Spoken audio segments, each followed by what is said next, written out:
आई हम बना रहल छी पालक आलू के भुजिया। ई पालक के साग छे।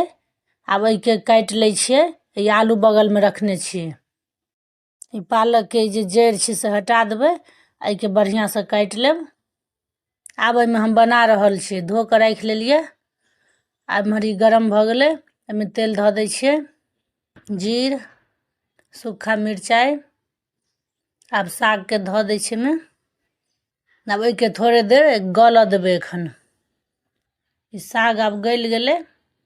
अब एमे हम आलू काट के रखने छलिए से ध दे छिए।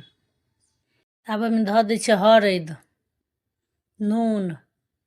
अब एके बढ़िया से मिला देबे। एकरा झाँप देबे, सिद्ध होबे देबे। अब ई सिद्ध भ गेल। एमे भुजाओ गेले। अब एमे ध दे छिए मसाला। तो एमे देबे तो हल्का मसाला देबे। कनिके कर देबे धनी। ई भल मिर्चाई। एमे तेल सेहो कनी ध देलिए। और ई बढ़िया से भुजा जेते। आ भुजिया के रुख करे के छे। एकरा की छे बार बार मिलबैत रहबे के। नहीं तो की हाथ लोहिया में पकड़ लेते।